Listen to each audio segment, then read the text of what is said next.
I am going to turn the podium over to my co-moderator. So let's begin. Okay. Good morning, everybody. We are going to try to make things a little bit spicier here in our conversation, bring in a little bit of New Mexico, Hatch, green chili pepper, Southern Carolina Reaper, and the famous bell pepper of Massachusetts. So enjoy. My name is Kurtis Indorf. I serve as the CEO of the Classical Academies. We're a public charter school network serving over 6,000 kids in hybrid flexible model schools. We've been partnering with parents for student success for 26 years now. The question that we're answering here today is, what are we educating kids toward and for? It is underneath the surface of a lot of our conversations we've had, but it's just one or two layers down. And our hope is to bring this conversation to the forefront of the work we do and the work that we all do as educators. So I want to norm a little bit on language.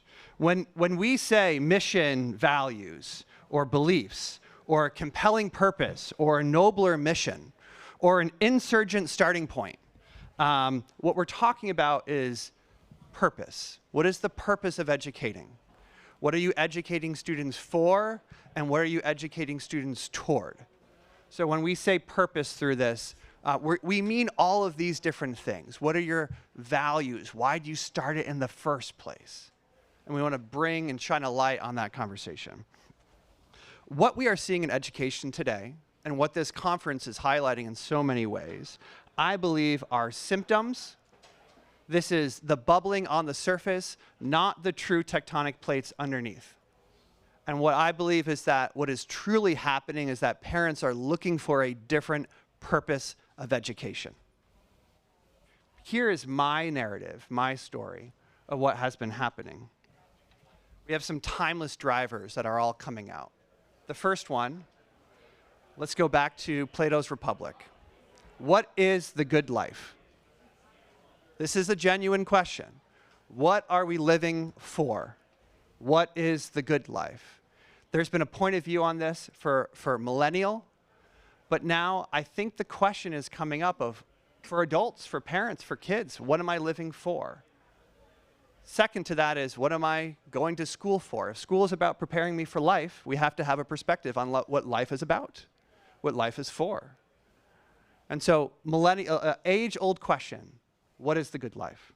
Secondly, religion, spirituality, meaning, and purpose is highlighting. Third, the evolution of the purpose of education over time. For thousands of years, the purpose of education was virtue, the formation of the virtue of the individual and a public virtue of the whole. Then we have the Industrial Revolution come, where we have more of a factory model approach to education. Where are we today in the evolution and the history of education? And then finally, part of the timeless drivers of where we are is about the doom loop and the flywheel, right? There are some who are fighting against change and want to maintain the status quo, and there are others who are advocating for forward movement. And that is part of the tensions of where we are. We have current day drivers. The COVID pandemic opened up the classroom doors for Americans, for parents all around the country, and largely they looked inside and they said, what? This is what my kids are receiving? This is the purpose of education in my child's school. And I think it didn't resonate. We have AI and technology. We have technology doing things that adults and humans could only do before, which raises the question of, what am I living for? What does it mean to be a human? And therefore, what is the purpose of education? Third, we have truth dissolving as a concept. What is objective value? Can I believe a thing that is true? And now with the internet and the digital breakdown of information, you can prove whatever you want to prove by searching for it. And so institutions have also eroded, and so too has trust eroded across our country. And then finally, there's a feeling of, it's not working anymore. It used to be, I would bet on going to college and this would work out. This would be good for me and my family, for my children, for my most beloved resource, right? My kids. And that doesn't seem like a good bet anymore. So we have some ancient drivers of this. We have some modern drivers of it. And I would argue that parents are looking today for something different that looks for them. It could be a school. It could be an assembled education. Education is inherently purpose-driven. Education is inherently values-driven.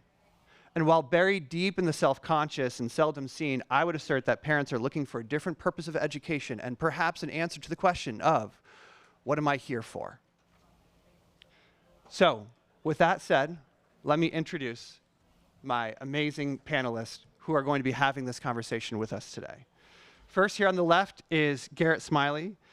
In his senior year of college, Garrett co-founded Sora Schools, where he now serves as CEO, and is building and scaling transformative project-based education online. I think 22 states, 17 countries around the world, over 7 states. 47, excuse me, 551 kids? 651. 651. Thank you. Thank you, Garrett. Next to him is Kelisha Graves. Dr. Graves is an assistant professor of education at Virginia State University and also does a lot of really important work at the King Center from Georgia. And then finally, Ray Girn on your far left. Ray Girn is the founder of Fulcrum School, which he is building a K-8 model that fuses rigorous classical liberal curriculum with Montessori's high agency pedagogy. Previously, he's been a teacher training, an executive, and has built Guidepost Montessori, which became the world's largest Montessori network under his leadership. So let's give our panelists a round of applause. Thank you for being here. And my first question is, what should we be educating for and toward, and why does this matter? Okay, I'll take a first crack at it. Is it for whom? Huh? I think we're all just gonna. For the panel. Question for the panel, yes. We'll all quickly riff.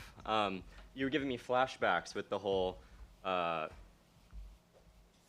My parents always said, don't ask such high questions about what's the purpose of education. Just trust the system. It works. Go get a great job. Then you're guaranteed to at least be economically secure, and that's the foundation of a good life, right? And even talking to our parents at Sora, this is just not believed in the same way it was 10, 15 years ago.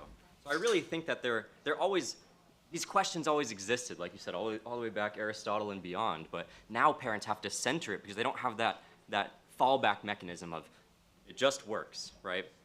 So with that context, this is a super timely conversation, and I fear we're going to agree a bit on the one-liner. We'll try not to make that a habit this panel, but education is fundamentally about living a good life. Right? It's about how it's centered around human flourishing. It's helping kids in all the ways that flourishing implies, helping them achieve those things, right? And that's something approximating living a joyful life that benefits others, so you can be at peace with yourself, all of these things. But we have to valorize that as the central goal. We can't just talk endlessly about content. So how do we do that? That's a big goal. How do we take our first steps to doing that? I think you have to center education on one's worldview, mindsets, character. These are the things that ultimately matter in education. And I genuinely don't think that's as controversial as it sounds. When I've gotten in a habit of cornering teachers over the last couple, a decade plus, even back into my own student years. And when you show them things like the abysmal retention, especially of high school content, into adulthood, you say, like, what do you make of this? Like, why are we doing math? Why are we doing science? Why are we doing these things? And you really corner them.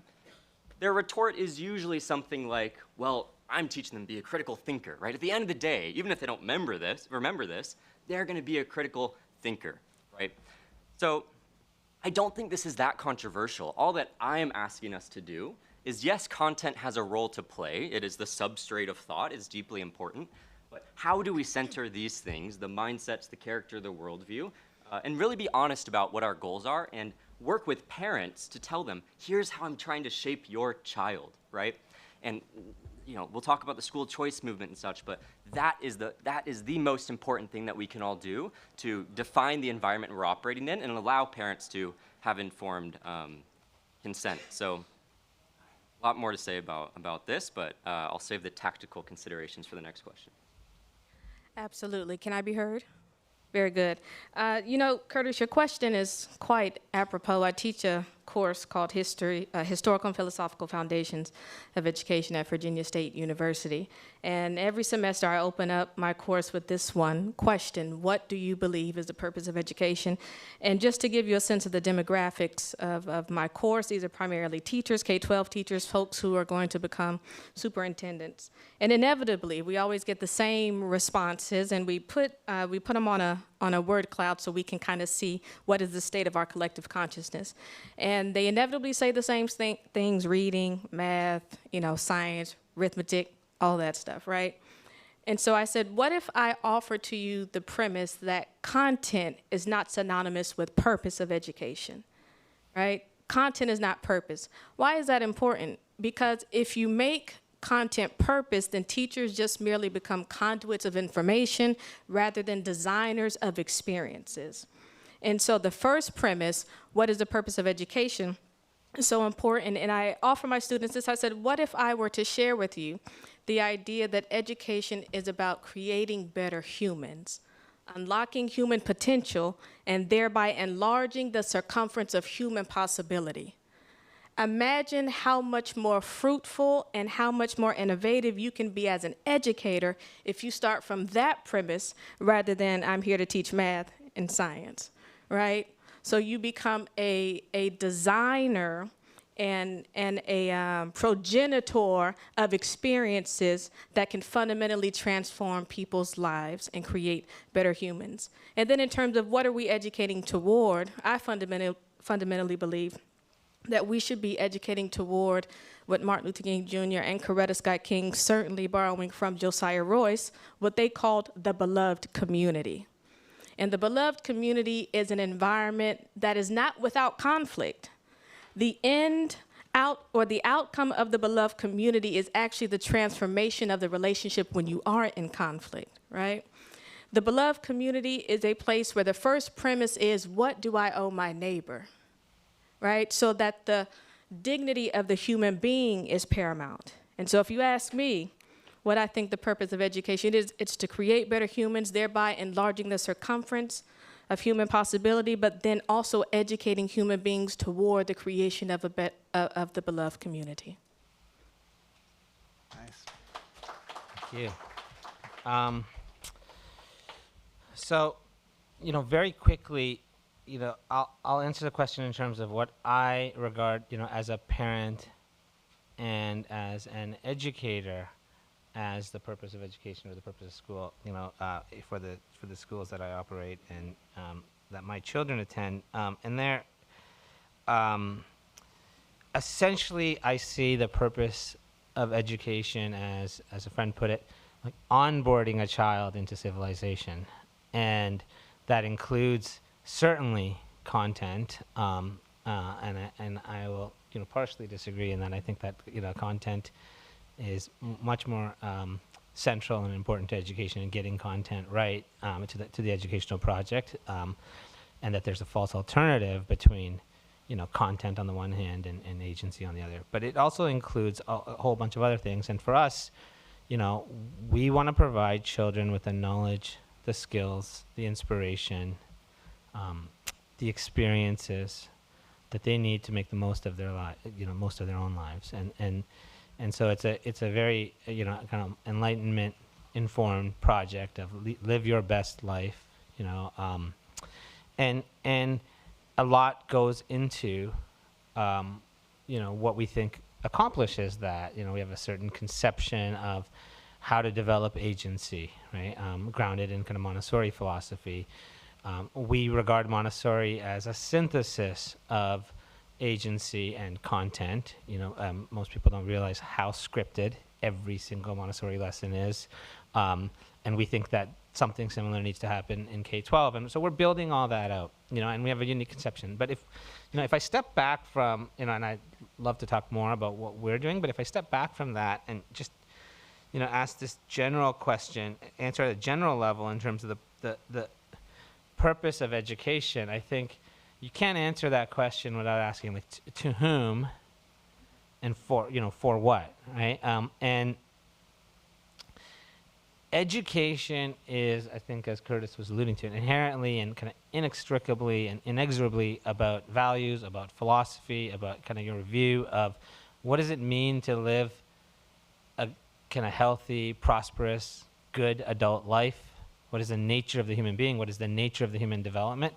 And, I would profess that we're completely talking past each other if we're talking about any type of measurement, any type of efficacy, any type of policy, without very clearly specifying, what is our view of the adult, that this education is supposed to prepare this particular, child to become.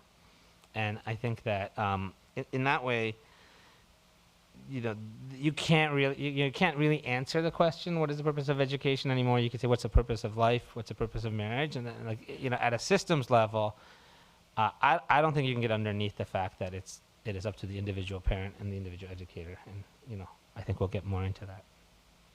Excellent. Thank you. Let's give a round of applause here. So when we think about purpose of education, this is inherently a philosophical question because it is also about the purpose of life.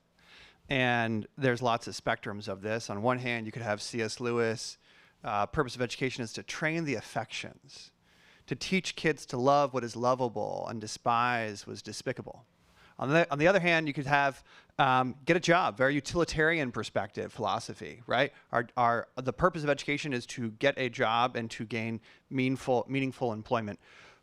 Both valid perspectives. My only argument is your organization needs to have a perspective and needs to have a philosophy and drive towards it hard. And so the next question for our panelists here is, break down for us, how does your purpose and philosophy drive the decisions that you make in schools? How does your purpose and philosophy drive implementation and choices? Give us some concrete examples where we connect this high up theoretical to the nitty-gritty concrete.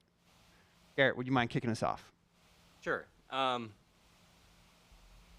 Sora, we center these mindsets, as I said. This character development is the most important thing that we do. And we have a whole 12-part system. We measure for students over time, and we're ensuring they're, but really when it comes down to it, what we want to ensure every student becomes is caring, curious, and useful. This is the North Star. This is what we tell parents.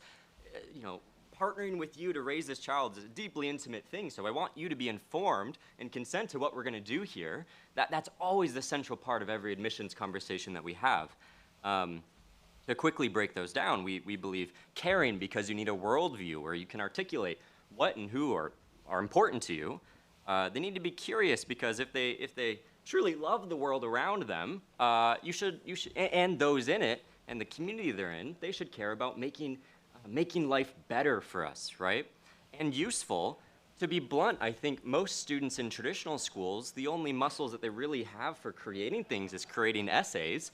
And so they run to social media and boop with their little thumbs and think that that's going to change something. And it does make an impact, but we deeply believe that the muscles we want students to develop at Sora is identifying this problem that for someone who matters to them and creating something, right? So this is not the only way, like Ray is saying, this is not the only way to educate a child, but that's what we deeply believe. And so quickly, we've structured the school to be interdisciplinary. So students they're not going to chemistry class per se, they're learning chemistry, but in a class titled like How to Build a Martian Civilization, right? Because we want students to grapple with these complicated issues and learn content allows you to become useful, right? We are project-based, so that muscle of developing something every 12 weeks, presenting it and defending it, not only the learning, but the values and why you design things that way.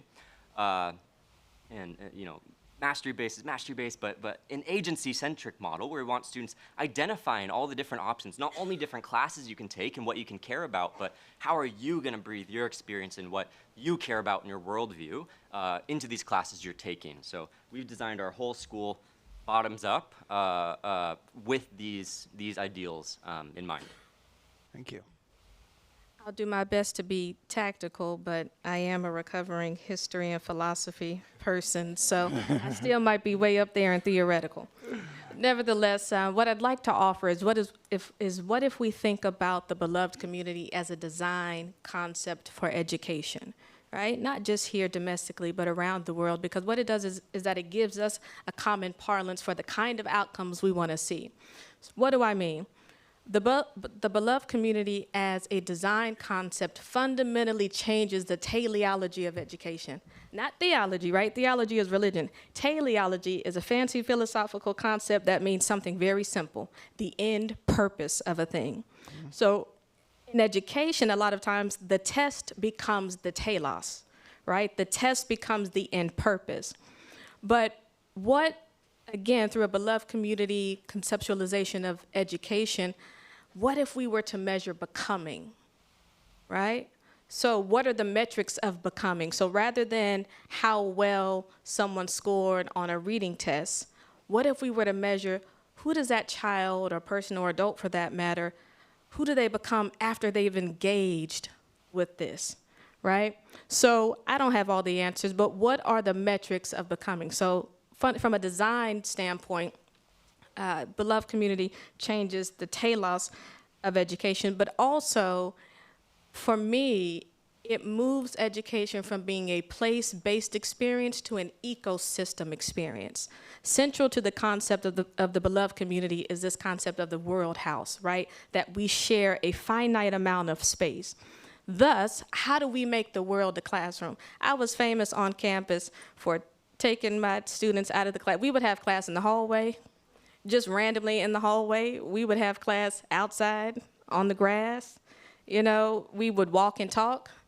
I was known for walking around what was called the Butler Building, and we just walking and talking. Because I would tell my students, the best way you can learn from me is just to walk with me. Let's walk and talk, right? When you look at a lot of religious concepts, disciples, right, they walked and talked with the rabbi.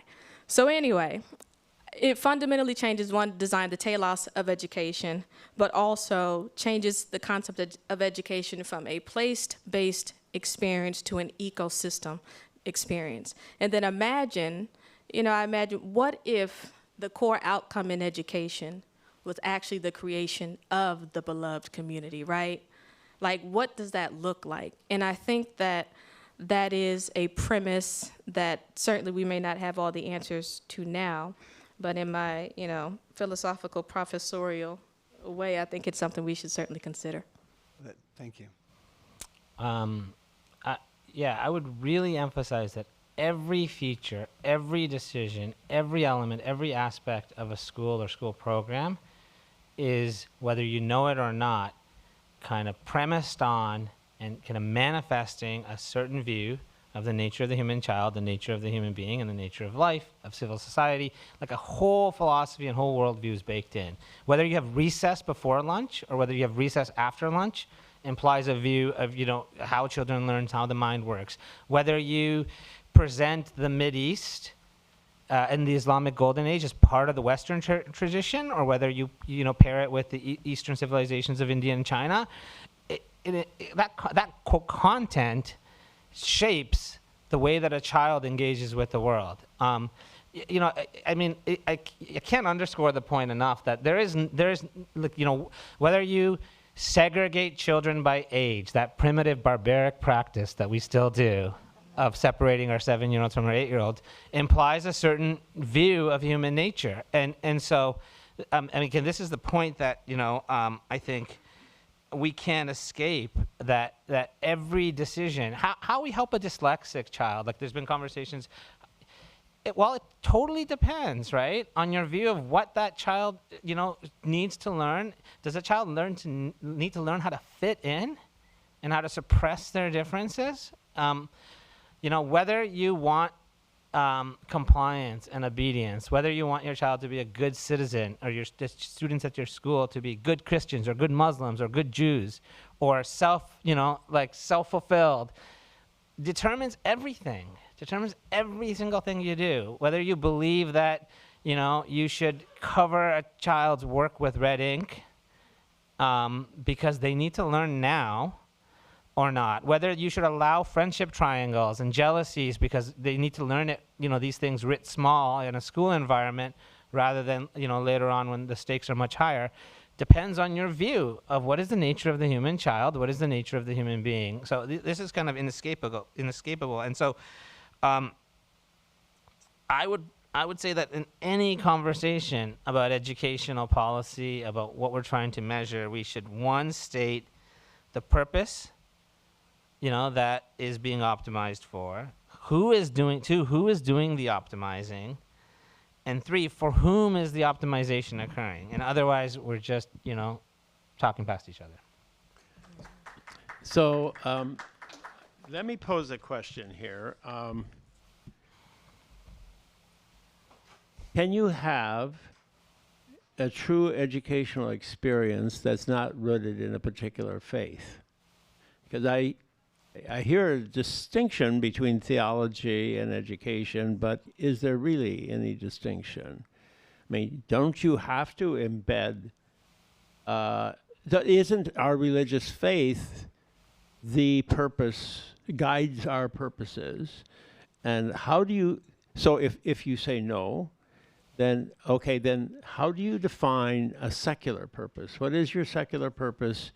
And how do we define, what are the secular purposes? Now, I hear the beloved community, but the beloved community comes very close to a faith-based statement. It's drawing on the, a religious tradition, those words do. And so how do you have a secular purpose that transcends the various religious traditions of a society? So we have a pluralist society in terms of our religious traditions. Can we create a secular institution or sets of institutions that that transcend that? So that's my question. Yeah, sure. Well, I would say who is the we there? I'm creating a school where the purpose is to give each child the opportunity to make the most of his or her life, premised on the idea that the individual human life, fully lived, is an end in itself, and it is absolutely secular. I mean, we are oriented towards make the most of this life on this world, and that doesn't mean we don't have families that have underlying kind of religious views. That is it, and it is not to serve the nation. It is not to serve a religion. It is make the most of your life as you see fit. And so as an individual school, we can do that. But as soon as you ask the question, I think, my argument is this is the fundamental issue that, since time immemorial, we have held that the state, the church, some central authority has an interest in the purpose to which, children are educated. And I think part of the last 40, 50 years are about that underlying issue, underneath the kind of school choice issue is, do we still believe that? Or is education delegated parenting? Is it an extension of parenting? Is it a class of professionals hired by parents to enact the purposes they want to pursue? And on the kind of latter view, I would say, yeah, any parent who wants a secular approach, and any operator that wants to offer that, you can have a coherent, cohesive, philosophically informed secular approach. That's what I think the Enlightenment values represent. Yeah, and I'm in agreement with that. In order to have a solid foundation for an institution or a school, it doesn't have to necessarily be predicated on a religious faith. And that's the good thing about how Martin Luther King Jr. defined the concept of the beloved community, because it's not a religious concept. It's a humanistic concept, because again, the first premise is, what do I owe my neighbor? And that's applicable across the board, whether your institution is, based on a faith predicate, if you will, or if it's not. And so at its core, you can almost, it's not what do I owe my neighbor does not necessarily have to be a faith-driven question, but a human-driven question. I would build off of this question and kind of give some different examples. So one way of thinking about it, and I think this is a trap that we all fall into, is that you could organize philosophy, you could organize purpose by a sense of ideology. And that certainly occurs and can occur. But that is one organizing principle, not the organizing principle. You could organize purpose by like, we are here to be curious and inquiring human beings, and to live is to ask questions and inquire. And so we are going to channel a sense of curiosity and growth within our students constantly, because that, we believe, is the purpose of living in life and going out in the world. Right? A classical tradition be like to cultivate the hearts and minds of students in pursuit of truth, goodness, and beauty. Now, there are instances where that is associated with a sense of faith, but there are also many instances where that is not connected to faith, because pursuing what is true and how do I know it's true, what is good and how do I live it, and what is the good life, and what is beauty and how do I appreciate beauty as the pinnacle of the human experience. These are philosophical concepts that are not necessarily attached to a particular religious faith or belief. Yeah, I'll just say something we spoke about at breakfast yesterday, which is pertinent. Sorry, couldn't. At Sora, we talk a lot about process-driven approaches versus positional philosophies, if you will. And what I mean by that is it's the ethos of the Enlightenment. It's if we believe there are certain processes we can take which will help us arrive or approximate truth, such as the scientific method, blah, blah, blah. We are not saying this is the position you have to take, this is what you believe. We are saying here's a life philosophy and approach that I believe, and I'm not going to tell you to love country, love this faith, but I believe if you really instill these principles and you live this way, I trust you will live a flourishing life. Right? So, process versus position. Yeah. I would just add that any purpose held by a parent or an educator, within, with very minimal kind of bounds or constraints, is it like on the face of it legitimate. So my lower middle class immigrant parents who believe that you go to school to improve your station in life, and for whom academic and content, had a positive valence.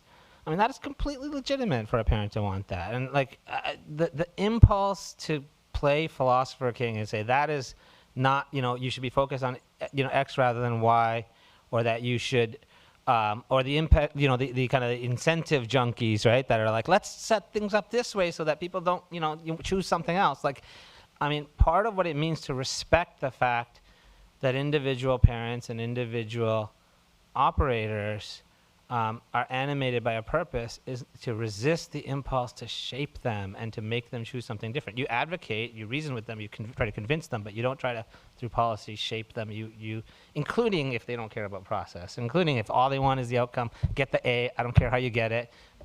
Fine, like that's a legitimate goal that someone could have, even though I disagree with it. So we're going to go to our last question, then we're going to open it up to the audience. I hope there's lots of interesting questions out there. One of the things from my perspective in this current moment, in this current movement, is that when we build things, you are often building in opposition to what exists out there. You are creating a solution because there is not the solution you desire. Right? Micro school founders, charter school leaders, new models, flexible things. There's an insurgency of this is what's happening and it's not good enough, and so I'm going to build it. And that insurgency creates a clear, nobler mission. And that nobler mission rallies people to the cause. And I think that part of the reason why we're seeing this movement, this momentum, is because there is a clear purpose behind the movement, behind the emerging school models conference and concept that is occurring. That also needs to occur everywhere, because you can bring to life district schools, charter schools that have been around for a long time, other models that have felt like they're stagnant. You can bring things back to life when you reignite their purpose, when you reignite their nobler mission. So let's imagine what I'm saying here is important. What is your question? I'm going to ask my question. Yes, thank you, sir. Let's imagine what I'm saying is important here, that we need to deepen the clarity of purpose across all schools comes true. 10 years from now, all schools have a clear, compelling purpose they are educating kids for and toward. Public, charter, microschools, homeschools, supplemental providers, everyone. Educational pluralism comes to life, and there's philosophical clarity that matches the ecosystem. Will this be good for these United States of America? Will this be a good thing for the American project? And how would this play out? I can quickly start. A small question. Yeah, exactly. This is the recorded room, right? Uh-oh, okay.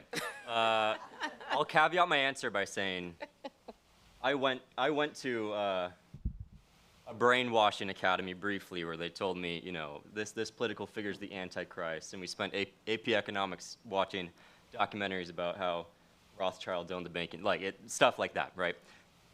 That will likely become more prevalent in this sort of world. However, I guess the inherent belief system that we are bringing to this is that humans are meaning-making creatures.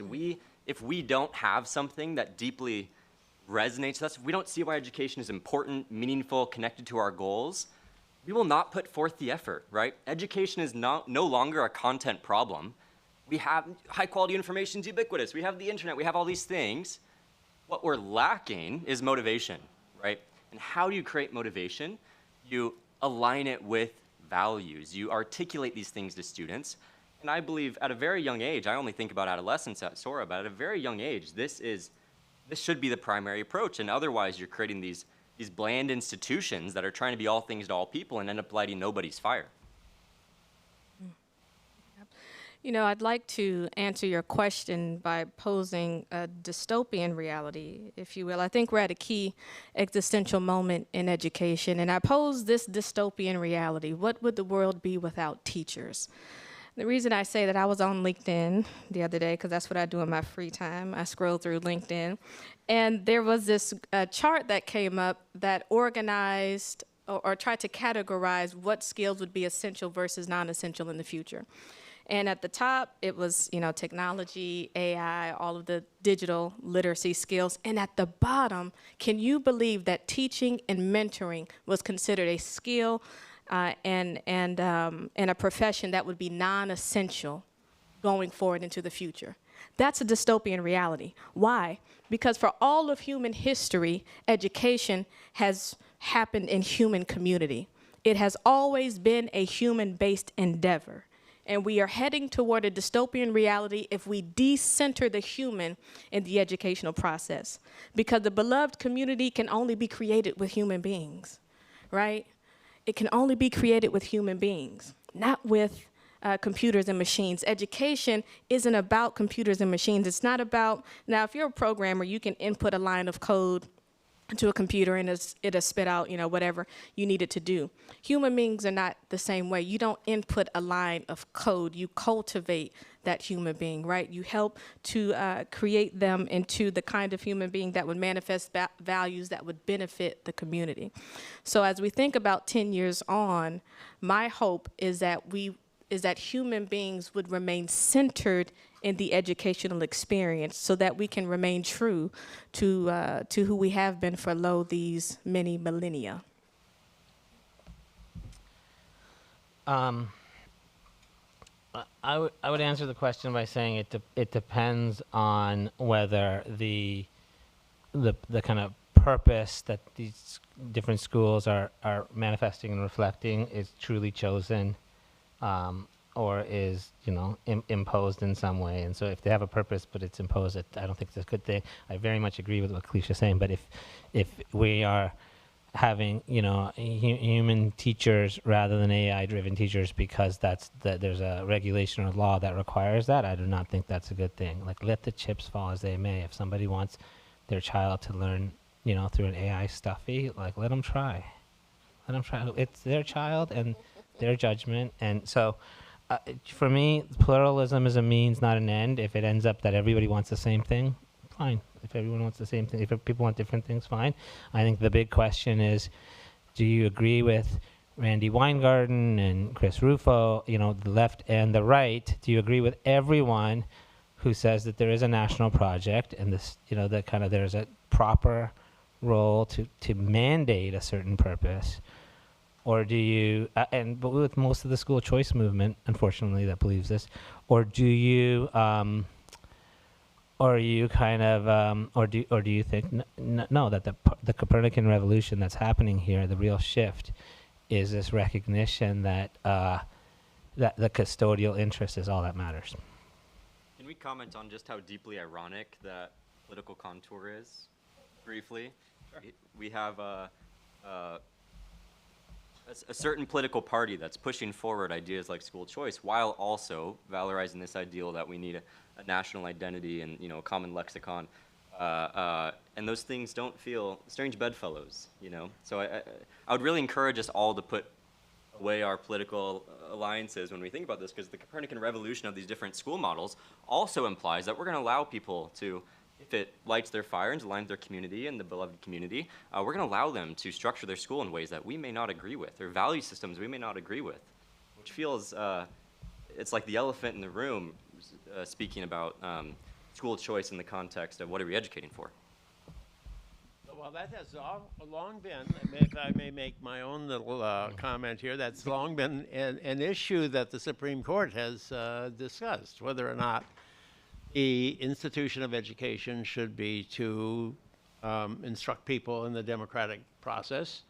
Or if you want to go back a ways, you could say the Germanic project, the Prussian project, which was to create a larger Germany and unify the German people by teaching a common language. Mm-hmm. So the modem of instruction was directly connected to the goal, right?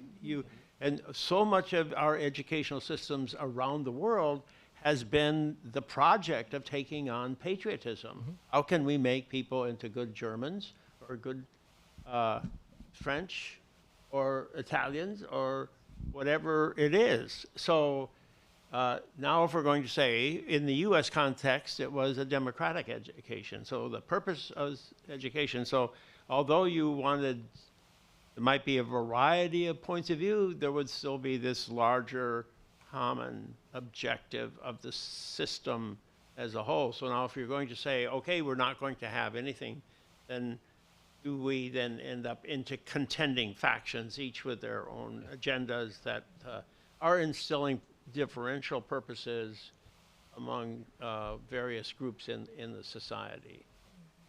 I think we should open it up to the audience for their comments and their questions as well. So why don't we do that now? Go ahead. Over here in the front. So the idea of the freedom in this work is really attractive, very seductive to talk about perpetuating sort of radical pluralism in the approach. But my concern, I think, may echo what I just heard about this sort of descent into tribalism in our society. Seems the inevitable pathway. If we don't have an agreed upon set of sort of core values about what it means to be a decent human being, and into that speak the life, the poesis of education, what may happen is that we become even more radically disenfranchised from our union than we are now. Most of us would probably at least wring our hands a bit about the disunity in our nation. This almost seems to think that disunity is a not only a desirable outcome, but the one we should be driving towards. So I'm interested in that sort of, how do you maintain the fabric of humanity while still talking about sort of radical differences in the way we go about rearing humans and what that might do to the great experiment? I don't think you'd end up with disunity. I think you'd end up with a Walmart in every rural town. Like in the same way, you would voluntarily see people coalesce around certain themes. Maybe you'd have 2 or 3 instead of 1. I'm not sure, but my point is, my view is that even if you would end up with a fragmentation and disunity, that you have to accept that consequence. But I don't, in fact, think you would if you left it voluntarily up to people. Yeah, and the reality. Oh, I'm sorry. I would just say, I expect that students coming out of my school will have a deep admiration and understanding for the American kind of experiment, and I think it's the most un-American thing in the world to impose that upon me and force me to make sure that my students do. Yeah, you know, the reality is human beings, right? The annals of history are littered with examples of how human beings have organized ourselves into categories by which we make sense of the world, right? That's natural. But the president of Finland said something very moving at the UN this week, and he talked about the need for a common parlance. It is quite natural that we will all have our independent interests, but we have to agree on a common parlance, right? That enables us to be able to live together. How we get scale on that common parlance is, I think, where the tension is, right? Because you may have certain factions or groups that think one way versus another. So the scale piece is, I think, where the tension lies. How do you get scale on what that common parlance looks like? I don't know the answer to that, but I can certainly say there has to be a core set of human values that we agree on in order to live better together on this planet. But accomplish it through persuasion, right? Right now, I think we have this coercive model where we're not willing to articulate what our values are, and so we're all thrown in the same bucket. And sure, there are these philosophies that some people, such as yourself, can articulate, but that's not the lived experience of most people. So the more we celebrate that we center the conversation about value and meaning, and then we engage and try to win the war of ideas, then I do see, Ray, that world where there's 3, 4 ideally process-based philosophies representing the majority. Yeah. Thank you. Other questions? Tom.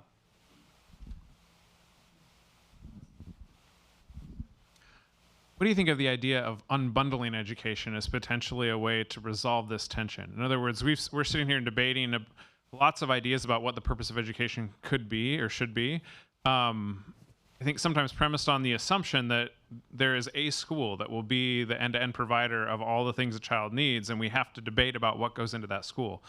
Do you think it could work to both honor pluralism and have some things that are central to a national identity by saying something akin to, look, the state is going to sponsor, certain courses or certain experiences that aren't your whole school experience that every student needs, and at the same time, students will have options to pick other things for the other purposes of education that some people value and more than others. Yes. Go ahead. Yeah, I think that when there's an abundance of optionality and information, people want curation, and I don't think generally people want a trusted source to kind of create a program. But again, it's something that people could have different hypotheses on. I generally think most people, and I've seen this in the homeschool world, they don't want to pick and choose. They want something packaged, integrated. But to your deeper question, I don't think it solves the problem. The genie is out of the bottle. What we're culturally litigating right now, over the last 20 years and the next 20 years, is that model that whether you're talking about the Spartans or the monastic schools or certainly Prussia, like does that model hold? And we have to have that debate. And either it's going to, and we're going to have a centrally defined kind of project, or we're not. And those are I think those are mutually exclusive, those two directions. And my view is, it's basically irreconcilable. Like, now that it's part of our consciousness, we agree that you can't force my child to learn a certain kind of religion, but why can you force them to learn the carb-centric food pyramid? All knowledge, all content is inherently ideological, inherently philosophical. And so I don't think there was any awareness of this issue until the 50s and 60s, really, post kind of World War II. To parent as a verb didn't really even emerge until the 1970s. And so this is a very new thing that we're debating for the first time, and it's going to take a few decades to figure out. But I don't think we can go back to a kind of central view. Yeah, I mean, my thought is that parents are looking for a different purpose. And if your school or your operator does not clearly communicate its purpose, it's kind of like the soup. I taste it, here's what I think it is, I kind of get my sense of purpose from it. But people are also going to assemble and put together their sense of the meaning of life and their sense of their purpose of education for their child. And that can be a very powerful thing. We are in this unbundling moment. I don't think there's going to be going back from it. And it does provide freedom as long as there's clarity from the different operators and perspectives on here is what this model is educating your children for and toward. And if that's clear, it can be a rallying cry. If it's unclear, I think as an operator, you start to lose momentum. And I think it's a moral obligation, honestly. I think, as I said before, this is, education is some level of co-parenting. It's helping mold this child. And if you're not upfront about what you're trying to accomplish, that feels immoral. So it's not just about marketing and us having a common operational purpose. This is about being honest. Yeah, and I'll just say, Sorry, Kelisha. no, and I'll just say I absolutely agree. I think the future is this decentralized model of an unbundling of education, almost like an educational parks type of scenario, where it's not a place-bound experience, but a more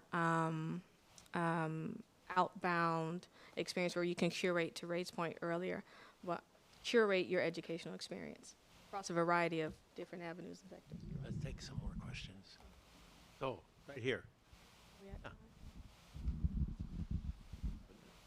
Thanks. Hi. My name is Michelle Barmazel, and I'm a good Harvard alum and was taught to always introduce myself before I ask a question. And I'm the current president of the Massachusetts Association for Gifted Education.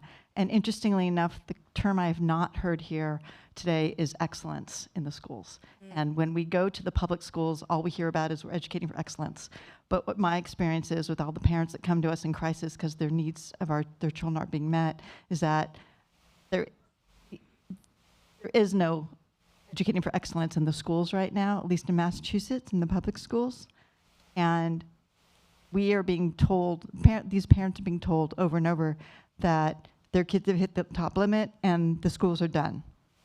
So kids are being forced, or parents are being forced to homeschool or take their kids out of school and find other options. So my question for you guys is, where does excellence fit into these models that you're talking about? Because I hope it's there somewhere.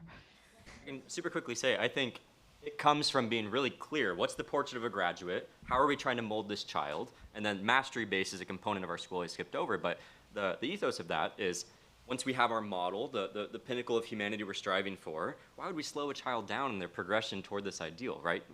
Work with them. If that's what excellence means, to help them fully become this, yeah, school should be absolutely targeted toward that. But the whole, I think it requires a level of philosophical clarity that public schools are kind of unable to give because of this lack of taking a stance. Oh, way over in the back there. Yeah. Hi, Julie Squire from Bellwether. I'll follow the lead in making an introduction of myself. I want to circle back to the discussion that seems like it's circling around sort of the age-old question of what education has to have in common. What is the shared understanding that all kids need to know and be able to do? And would love the panelists to agree or disagree with my hypothesis, which is that we're never going to agree on that. And that the most important thing that we are teaching kids in school is that when they go into the workforce, when they go to college, when they meet somebody who grew up differently from they did, had a different education, that they have curiosity about that experience, that they have the skills to agreeably disagree with people. To me, that feels really important right now, and would love the panelists to speak to that.